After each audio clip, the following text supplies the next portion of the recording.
सुस्वागतम प्यारे बच्चों, नमो नमः। स्वागत है आप सबका संस्कृत शाला #संस्कृत ट्यूटोरियल्स में। और आज की इस कक्षा में हम आपके लिए लेकर आए हैं कक्षा द्वादशी की कारक एवं उपपद विभक्ति पर आधारित वर्कशीट का समाधान। उपपद विभक्ति एक अत्यंत महत्वपूर्ण विषय है हमारे पाठ्यक्रम का, जो कि 3 अंक के लिए हमारी परीक्षा में आना है। और संस्कृत वाक्यों के निर्माण में, संस्कृत के ज्ञान में उपपद विभक्ति का ज्ञान जो है वह बड़ा आवश्यक है। तो इस वीडियो के माध्यम से आप तक हम वो बात पहुंचाना चाहते हैं। तो आपने यदि अभी तक उपपद विभक्ति की वर्कशीट प्राप्त नहीं की है तो डिस्क्रिप्शन में इसका लिंक है, आप वहां से इसे प्राप्त कर सकते हैं। तो चलिए अब हम यहाँ पर देख लेते हैं, इसे समझ लेते हैं कि क्या स्थिति है कारक एवं उपपद विभक्ति की आपकी 12वीं कक्षा के जो आपके पहले 4 पाठ हैं उनमें। तो अब ये उपपद विभक्ति है क्या? कारक कारकम उपपद विभक्ति ही च, दो तरह की विभक्ति हैं, कारक विभक्ति। अब कारक विभक्ति क्या है? जब कारक चिन्हों के आधार पर किसी विशेष विभक्ति का प्रयोग होता है तो यह स्थिति कारक विभक्ति कहलाती है। जैसे दशरथ के पुत्र राम हैं, तो दशरथस्य पुत्रः रामः। ये यहाँ पर उनके विभक्ति चिन्ह के आधार पर विभक्ति लगी है, दशरथस्य पुत्रः रामः आसीत्। अब उपपद विभक्ति क्या है? उपपद विभक्ति है जब किसी शब्द विशेष के कारण किसी शब्द में कोई विशेष विभक्ति लगे तो वह उपपद विभक्ति कहलाती है। इसका मतलब ये है कि वहाँ पर अर्थ की दृष्टि से तो, या उसका हम सामान्य हिंदी में अर्थ देखें तो हमें दूसरी विभक्ति लग रही थी कोई और, लेकिन कोई शब्द उस वाक्य में ऐसा आया जिसके कारण से कोई विशेष विभक्ति लगी। तो जैसे उपपद विभक्ति के बारे में आपने कुछ और देखा होगा, बहुत सारी चीज़ें। तो यहाँ पे हम उदाहरण देखते हैं, जैसे बालकाय संस्कृतम रोचते, बालक को संस्कृत अच्छी लगती है, बालक को संस्कृत पसंद है। अब आप देख रहे होंगे कि बालक को संस्कृत पसंद है। अगर आप कारक विभक्ति यहाँ पर लगाते तो बालक में द्वितीय लगती विभक्ति, लेकिन बालकाय में विभक्ति कौन सी लगी है? चतुर्थी। तो ये नियम देखिए यहाँ पर कि यहाँ रुच धातु के कारण बालक शब्द में चतुर्थी विभक्ति का प्रयोग हुआ है। ये उपपद विभक्ति का नियम है कि रुच धातु में जिसको कोई चीज़ अच्छी लगती है ना, उसमें उसकी क्या होती है? वहाँ पर चतुर्थी विभक्ति लगती है, संप्रदान संज्ञा होती है उसकी, और उसमें चतुर्थी विभक्ति लगती है। तो इस तरह द्वितीया, तृतीया, चतुर्थी, पंचमी, षष्ठी और सप्तमी, इन 6 विभक्तियों के लिए कुछ कुछ थोड़े थोड़े शब्द हैं।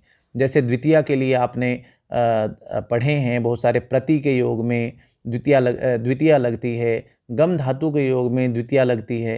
तो ऐसे ही तृतीया में कहीं आपने पढ़े होंगे सह, साकम, समम, सार्धम इत्यादि। अलम काफ़ी प्रसिद्ध उदाहरण है यहाँ पर तृतीया का। तो कुछ कुछ शब्द हैं, उनको आपने अवश्य देख लिया होगा, वीडियो के माध्यम से समझ लिया होगा। न देखा हो तो यहाँ पर इस वर्कशीट के माध्यम से आप उसे अच्छे से समझ लीजिए। और इस वर्कशीट में हमने आपके चारों पाठों में से आए हुए उपपद विभक्ति के अधिकांश उदाहरणों को, लगभग सभी उदाहरणों को हमने सम्मिलित कर लिया है। तो उम्मीद है कि इससे बाहर मुश्किल ही कोई वाक्य रहेगा उपपद विभक्ति से। तो देखते हैं, पहला वाक्य है और प्रश्न कैसे आएगा कि समुचितम उपपद विभक्ति रूपम चिनुत आचार्य अनुशास्ति।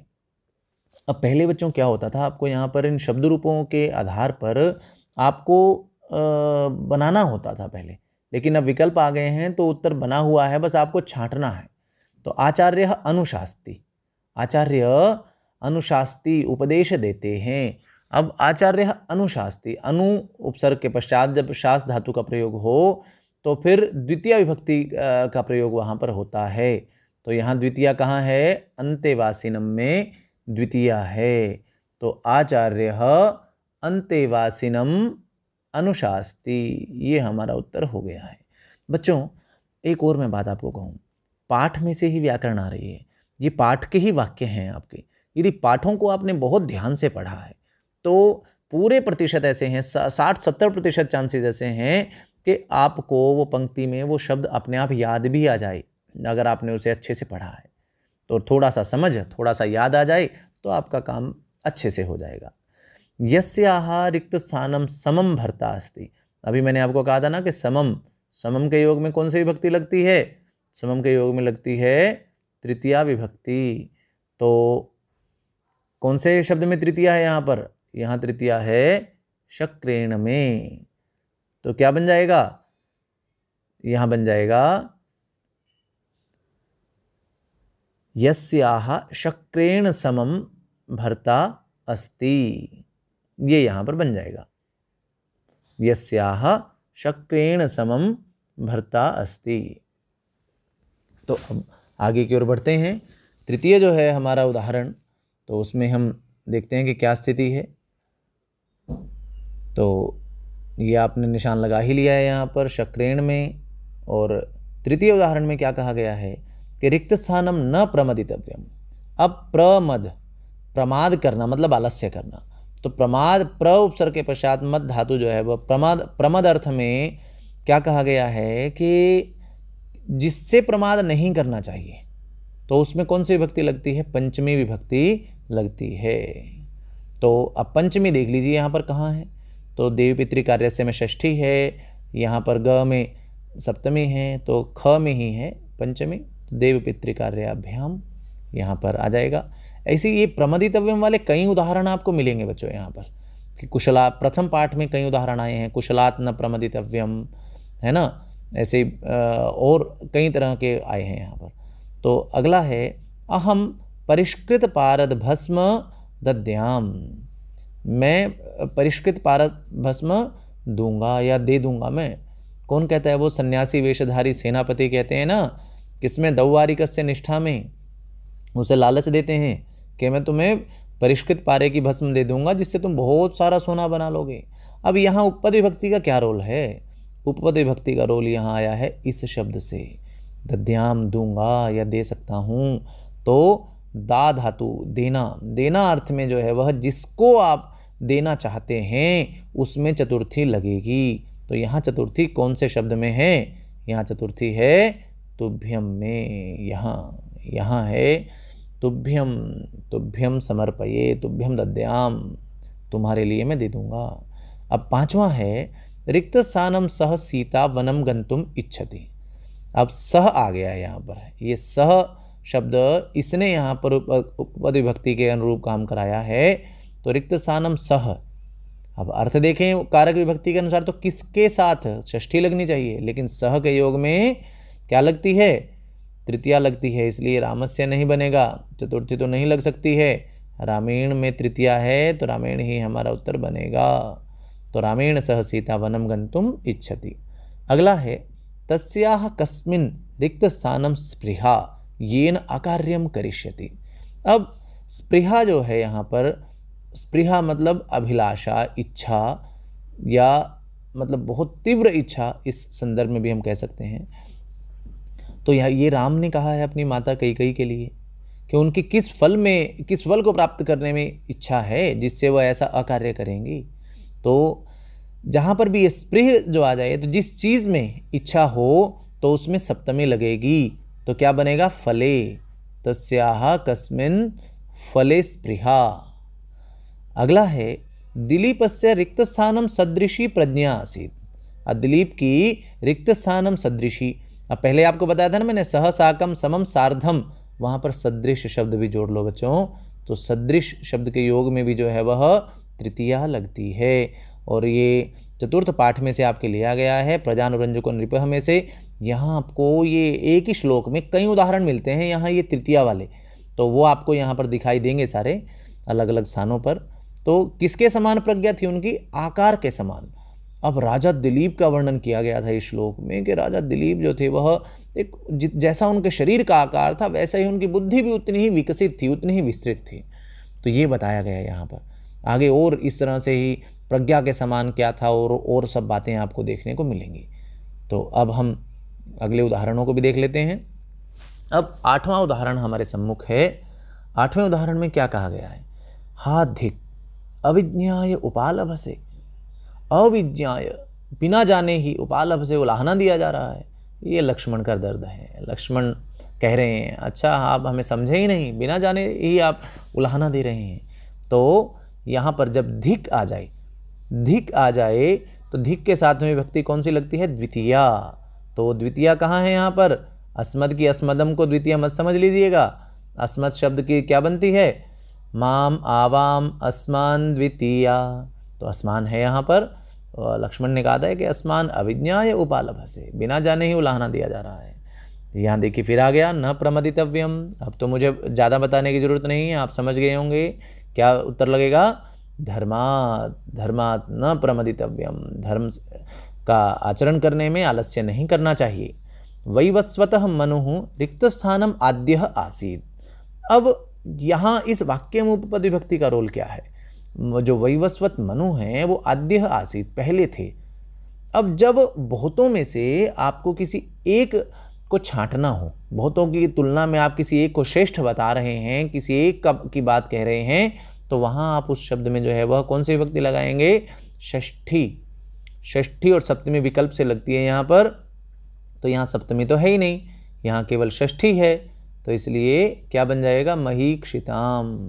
ये बन जाएगा शब्द महीक्षिताम, महीक्षिताम आद्यः आसीत्। बच्चों ये ध्यान रखिए, देखिए यहाँ पर मैं आपको न केवल उत्तर बता रहा हूँ कि न केवल विकल्पों से छांटना बता रहा हूँ, बल्कि इसके साथ ही मैं आपको उपपद विभक्ति जो पाठों में आई हैं, आप अगर कुछ और ना करें, आप केवल इसी वीडियो को आप पूरा देख लेंगे, इस वर्कशीट को आप अच्छे से कर लेंगे, तो मुझे पूरा विश्वास है कि आपके प्रश्न पत्र में सब प्रश्न जो हैं वह यहीं से आपको मिलने वाले हैं। तो आप अच्छे से आप इसको समझ लीजिए, और ये बात समझ में आ रही हो तो इस वीडियो को लाइक करते चलिए और आगे बढ़ते हैं। अब हम दिलीपस्य रिक्तस्थानं सदृशः आगमः आसीत्। दिलीप का रिक्तस्थानं सदृशः आगमः, आगम अर्थात शास्त्रों का ज्ञान।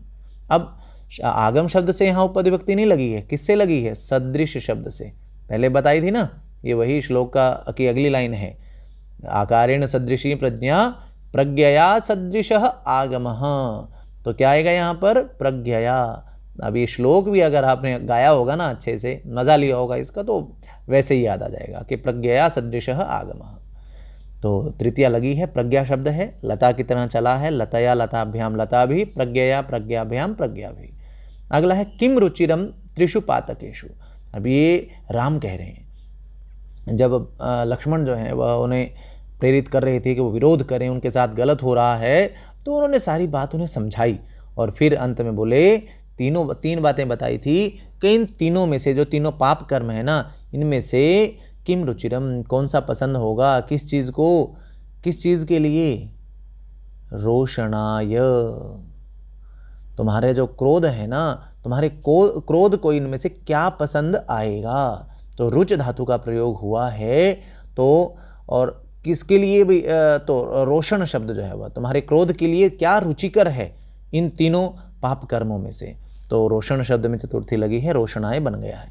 तो 13वें में फिर से वही न प्रमदितव्यम आ गया है, तो क्या आएगा, स्वाध्यायात्। ये बड़ी महत्वपूर्ण बात है बच्चों, स्वाध्याय हमें हमेशा अवश्य करना चाहिए। अभी तो आप डिग्री के लिए, मार्कशीट के लिए पढ़ रहे हैं, जब आपकी ये पढ़ाई पूरी हो जाती है तो उसके बाद भी आप स्वाध्याय अवश्य कीजिए। तो स्वाध्यायात् न प्रमदितव्यम, स्वाध्याय से प्रमाद नहीं करना चाहिए, पढ़ते रहना चाहिए। Reading is a good habit. तो अगला देखते हैं हम, चतुर्दश उदाहरणम।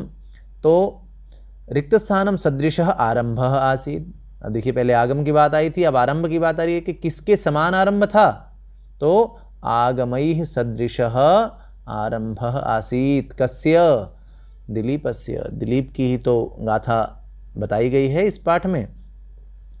तो अब अंतिम 6 उदाहरण हमारे शेष हैं।